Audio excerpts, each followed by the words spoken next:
Bhagavan Sri Mahavishnu came down to earth and took abode on Sri Venkatachala to reclaim man in this age of Kali.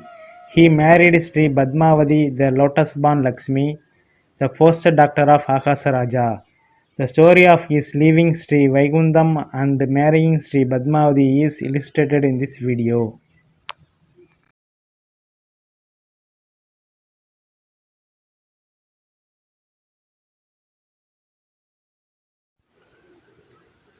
The rishis headed by Kasyapa began to perform a sacrifice on the banks of the Ganga.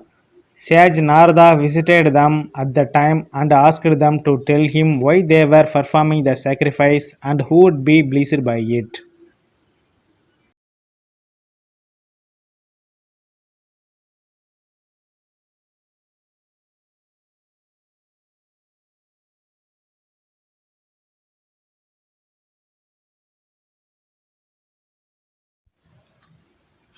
Not being able to solve the question, the rishis requested Sage Brihu to do so. Sage Brihu, intending to decide the question after personal examination, first went to Satyaloka.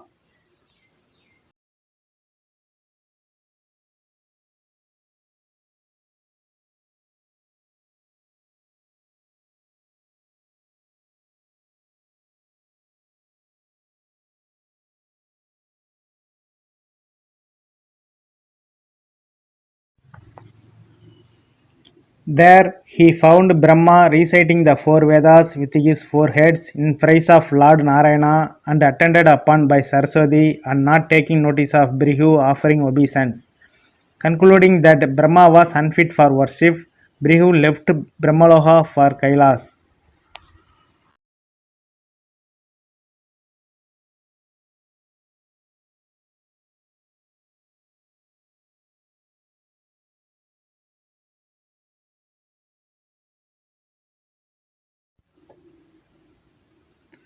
At Kailas, Brihu found Lord Shiva spending his time pleasantly with Parvati and not noticing the sage Brihu. Parvati drew the attention of Shiva to the presence of the sage.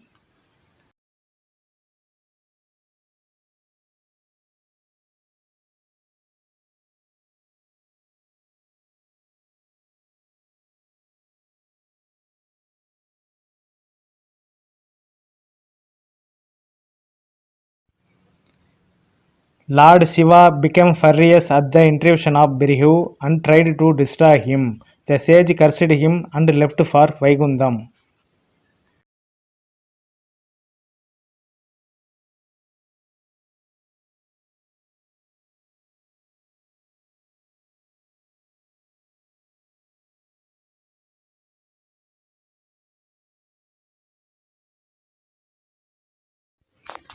The angry sage went to Sri Vaikundam. Sriman Narayana was reposing at the time on Adisesa with Sri Mahalakshmi at his feet in service. Finding that Sriman Narayana also did not notice him, the sage was infuriated and he kicked the Lord on his chest, the place where Mahalakshmi resided.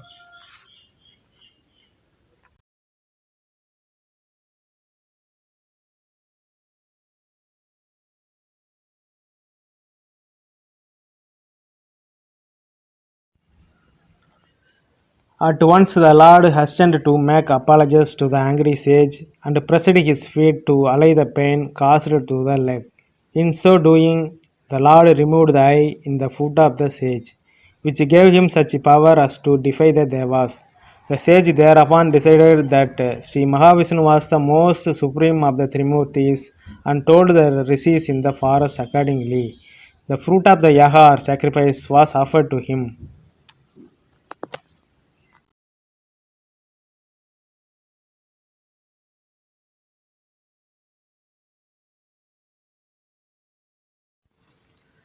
Sri Mahalakshmi became red with anger by the action of her lord in making apologies to the sage, who gave the worst offense and left Vaikundam without heeding the entreaties of the lord.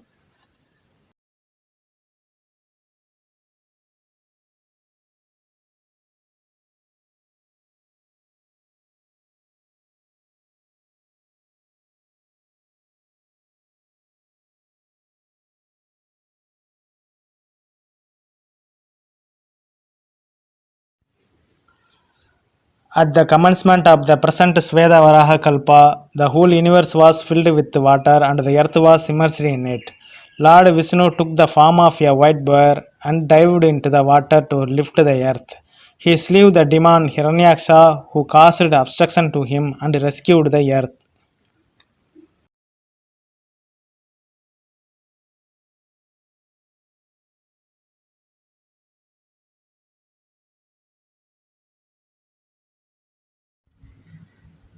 Brahma and the other devas extolled Sri Varaha at the time with the chanting of the Vedas and soiled flowers on him for saving the earth. Lord Vishnu decided to stay on earth in the form of white bear for some time to punish the wicked and protect the virtuous. This place thenceforward came to be known as Varaha Chetra, and Varaha Kalpa began from that time.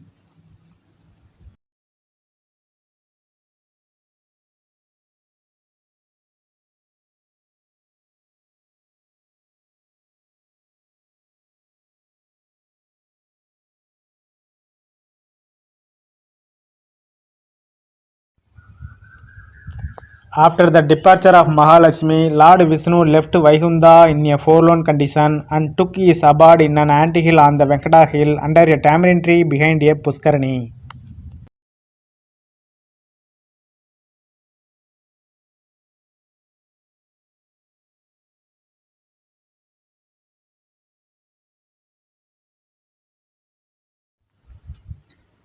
Brahma and Maheswara take pity on the condition of Vishnu, made up their minds to assume the forms of a cow and its calf to serve him.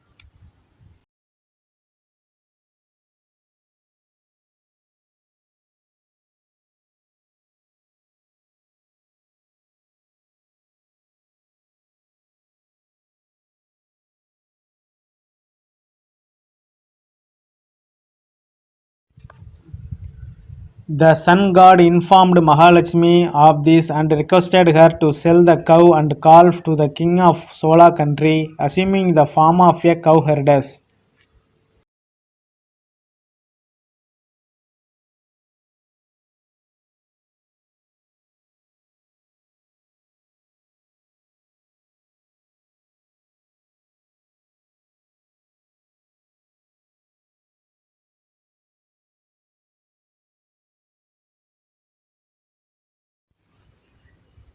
The king of the Sola country bought the cow and its calf and sent them to graze on the Venkata hill along with his herd of cattle.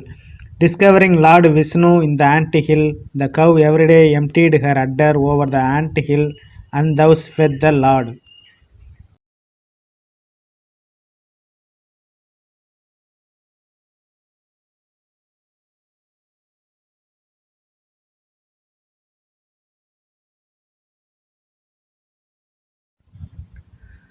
Finding that the cow did not yield any milk, the Chola queen chastised the cowherd severely.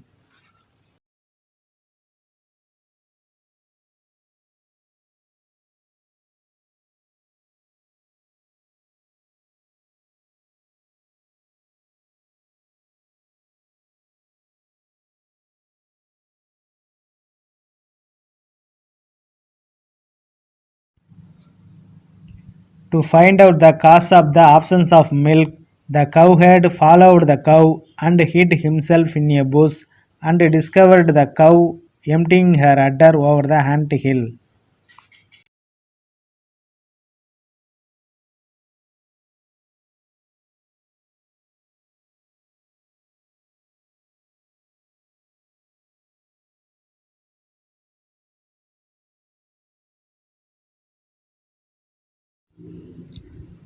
Getting wild over the conduct of the cowherd aimed a blow with his axe on the head of the cow, but the guard rose from the ant hill to receive the blow and save the cow.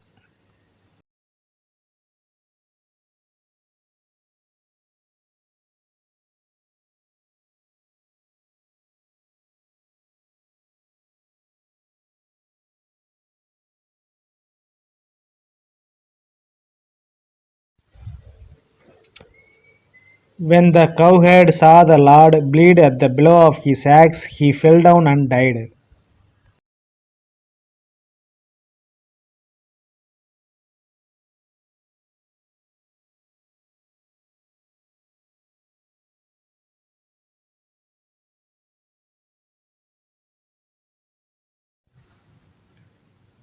On the death of the cowherd, the cow returned bellowing to the presence of the Chola king with blood stains over her body. To find out the cause of the terror of the cow, the Chola king followed her to the scene of the incident.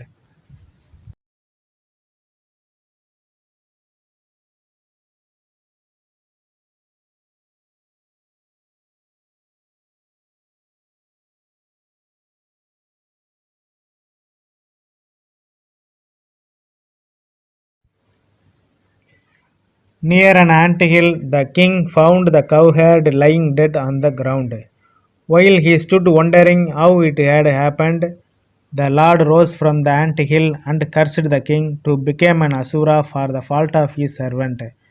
Entreated by the king, who breathed innocence, the Lord blessed him by saying that his curse would end when he was adorned with the freedom presented by Aghasaraja at the time of his marriage with Sri Padmavati.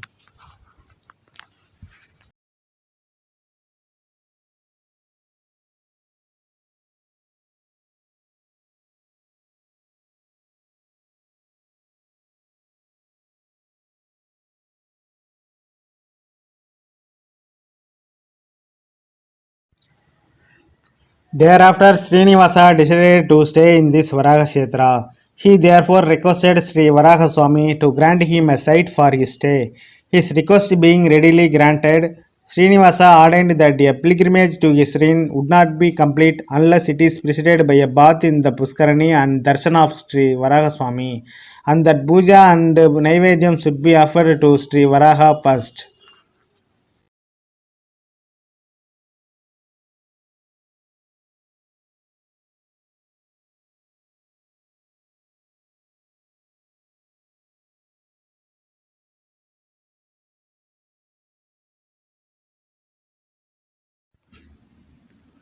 Yasoda brought up Sri Krishna, the son of Devaki, in his early years. Yasoda was not blessed to witness the marriage of Sri Krishna with Rukmani, and she felt very sad. Sri Krishna promised to fulfill her desire in her next birth as Vaguladevi, in his next avtara as Srinivasa. This Vagaladevi was sent to serve Srinivasa by Lord Varagaswamy, on whom she was attending till Srinivasa came to Venkatachala.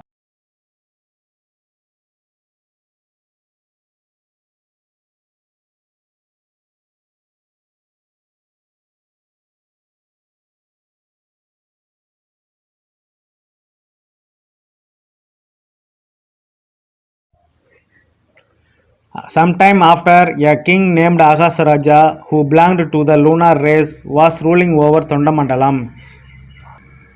He had a brother named Tondaman. Aghasaraja had no issue for a long time, and so he wanted to perform a sacrifice for obtaining an offspring. While he was himself plowing the ground for sacrifice, his flaw turned up a lotus in the ground. On examining the lotus, the king found a female child in it.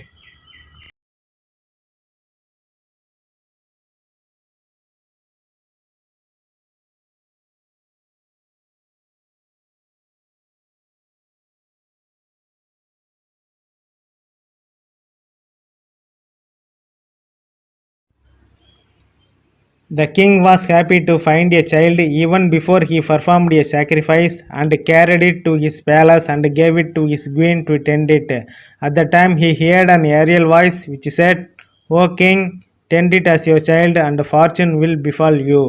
As she was found in a lotus, the king named her Padmavati.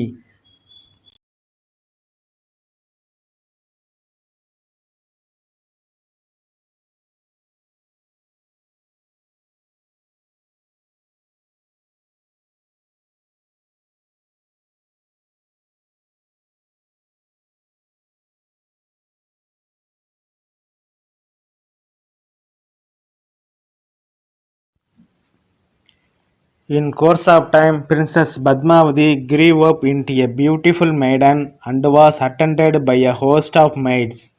One day, while she was spending her time in a garden picking flowers with her maids, Saint Narada approached her. Assuring her that he was her well wisher, he asked her to show him her palm to read her future. He foretold that she was destined to be the spouse of Lord Vishnu himself.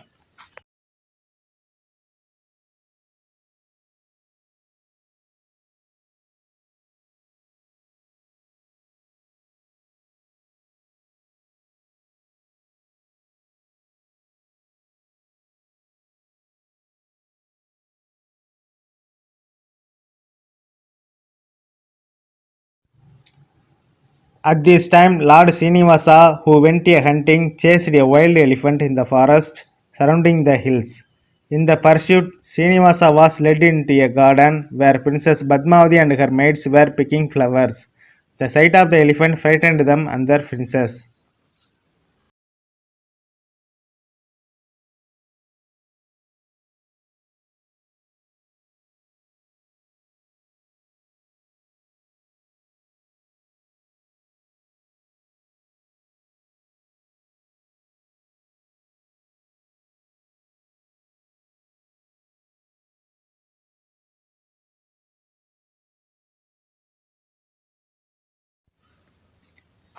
But the elephant immediately turned round and saluted the Lord and disappeared in the forest. Lord Srinivasa came on horseback and saw the frightened maidens, and he was accosted by them with queries.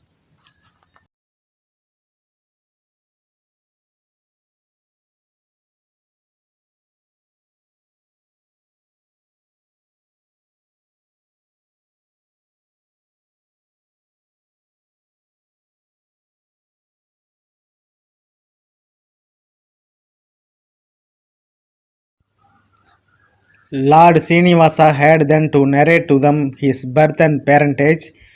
He inquired them about their princess and her parentage and birth.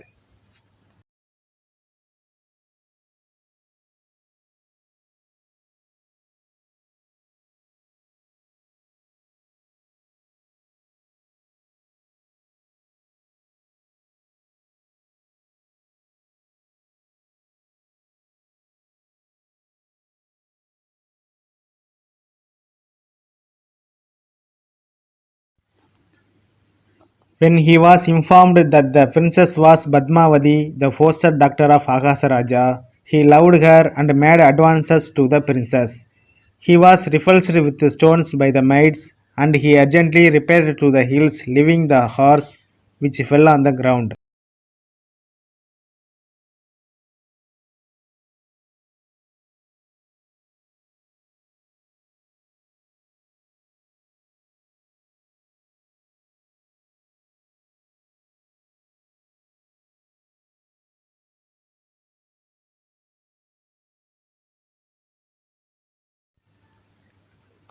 Bagula Devi, as usual, brought dinner to Srinivasa comprising various delicious dishes, but she found him lying on his bed lovesick.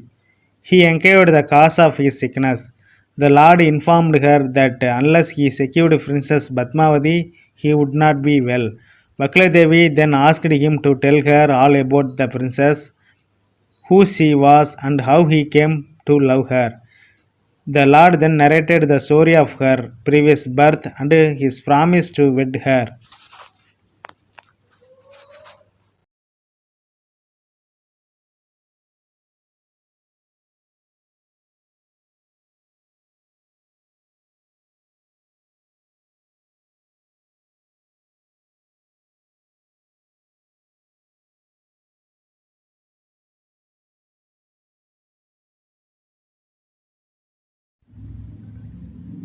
In olden times, Lakshmi was staying as Vedavati in a Rishi ashrama in the forest. At that time, Ravana, the lord of Lanka, came there and tried to tempt her. Vedavati grew angry and cursed him that she would bring about his death.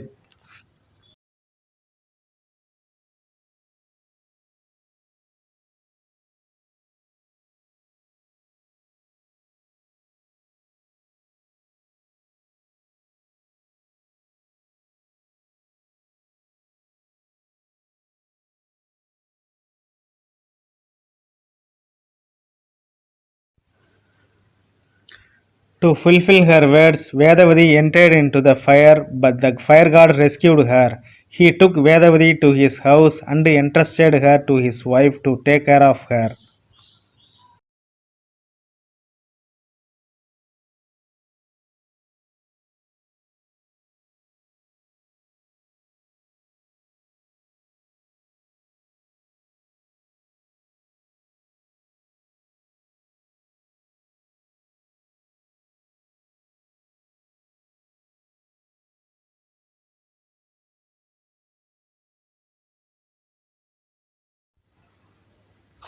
When Ravana was about to carry away Sita from Panchavadi in the absence of Rama and Lakshmana, the fire god appeared on the scene and offered Vedavati to Ravana as the real Sita, who was kept with him by Rama to avoid Ravana.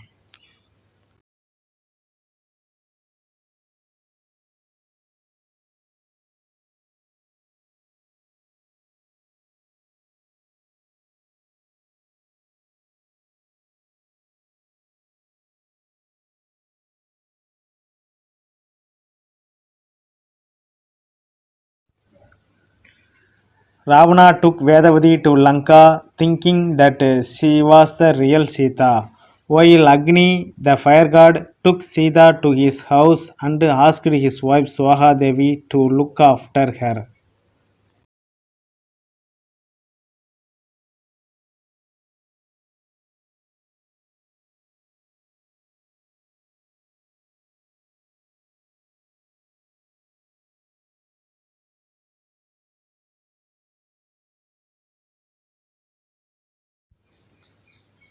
After the destruction of Ravana, Vedavati entered the fire when rejected by Rama.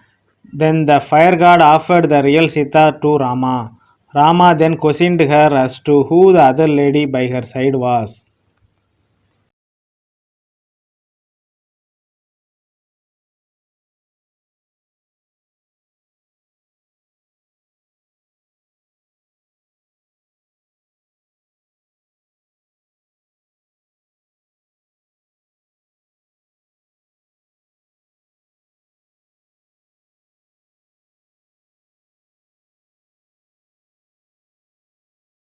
Sita informed Rama that she was Vedavati, who suffered all the tortures for her sake for 10 months in Lanka, and requested Rama to accept her also as his spouse.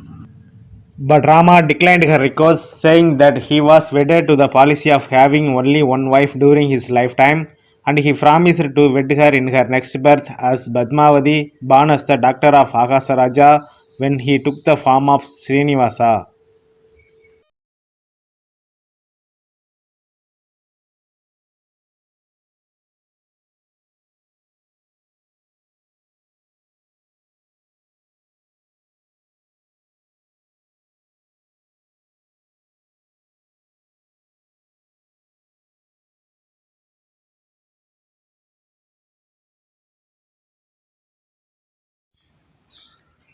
Thereupon Vagladevi thought that Srinivasa would not be happy unless he married Padmavati, and she offered to go to Akasaraja and his queen and arrange for the marriage.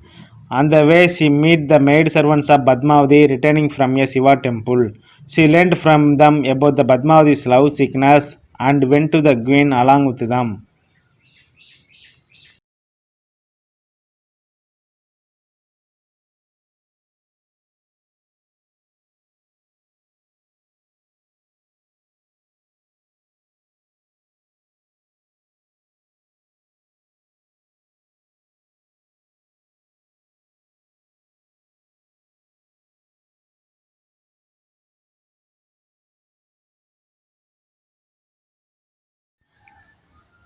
Ahasaraja and his queen Dharani Devi became anxious about the health of their daughter.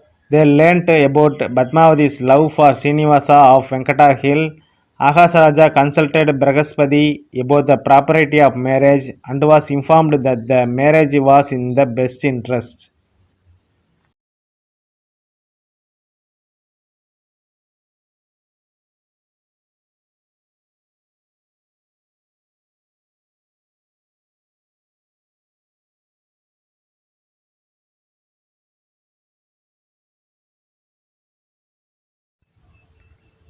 After the departure of Vagaladevi, Srinivasa could not rest in peace. He doubted her success in the mission. He therefore assumed the form of a Yerugula woman and entered the streets of the capital telling fortunes.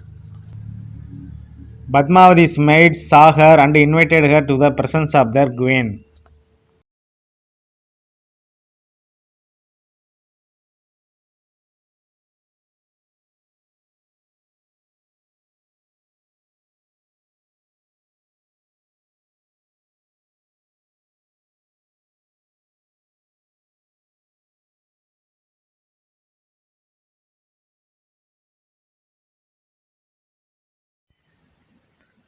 The maid servants went and informed the queen that the fortune teller was hesitating to come into the palace without an invitation from the queen.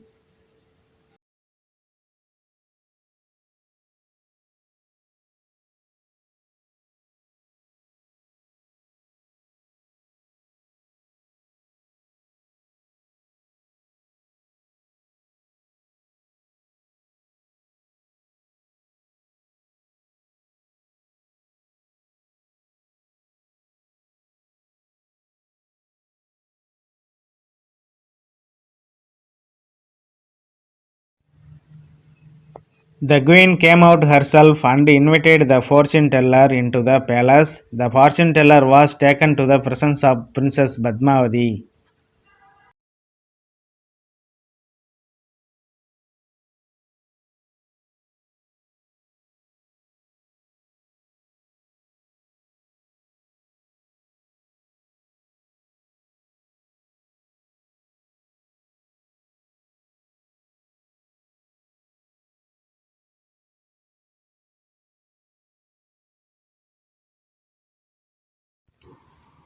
The fortune teller saw the palm of the princess and told the queen about the cause of the Padmavati's indisposition and advised to give her in marriage to Lord Srinivasa. She also told the queen that a lady would approach her shortly to formally request Padmavati's hand in marriage on behalf of Srinivasa.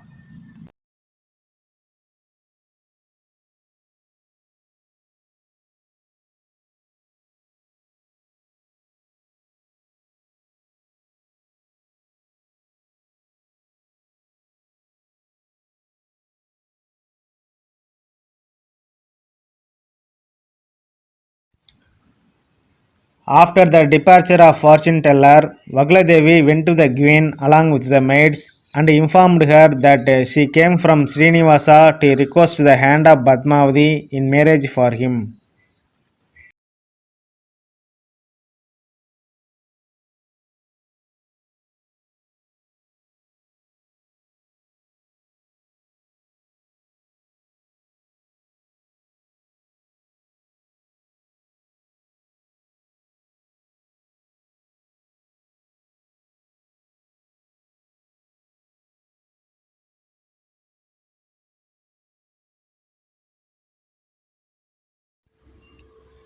Having consulted Pragaspati and heard from his queen about the prediction of the fortune teller and arrival of the messenger from Srinivasa, Aghasraja decided to bestow his daughter on Srinivasa as he called the Paras Purohits to fix a muhurtam for the marriage.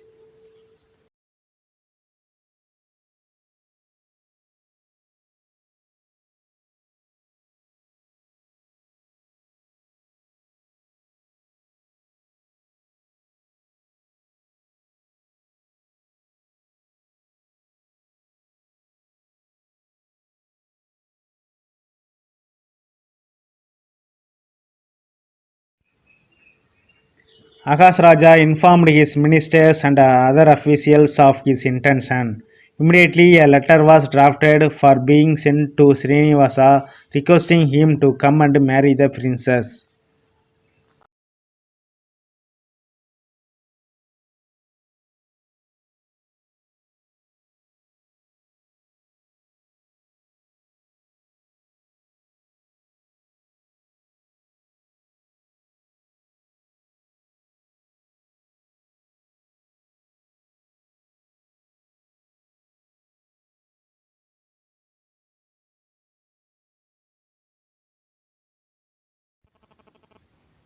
Akash Raja entrusted the letter to Sugamaha Muni for being delivered to Srinivasa. Suga went to the Venkada hill with Vagalamaliga Devi. He presented the Patrika to Lord Srinivasa, who felt very pleased and sent his garland through him for Padmavati.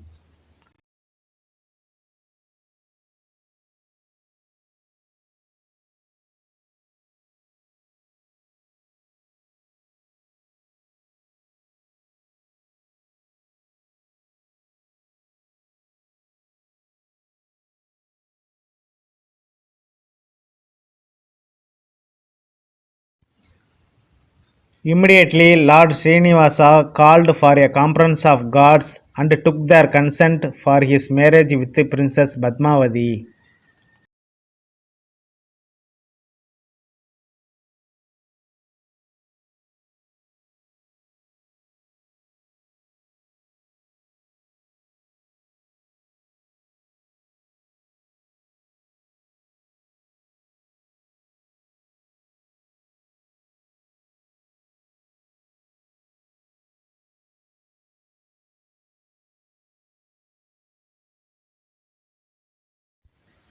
To meet the expenses of marriage, Kubera lent money to the Lord.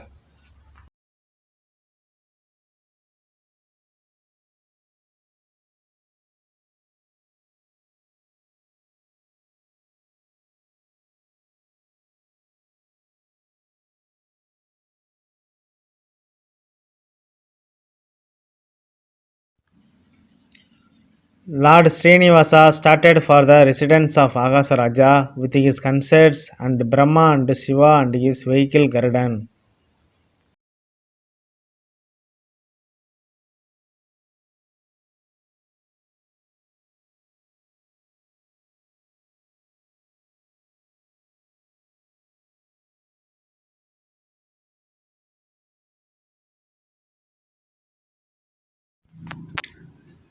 At the entrance of the town, the Lord was received by Agasaraja with all honors and was taken in procession on a mounted elephant to the palace for the marriage.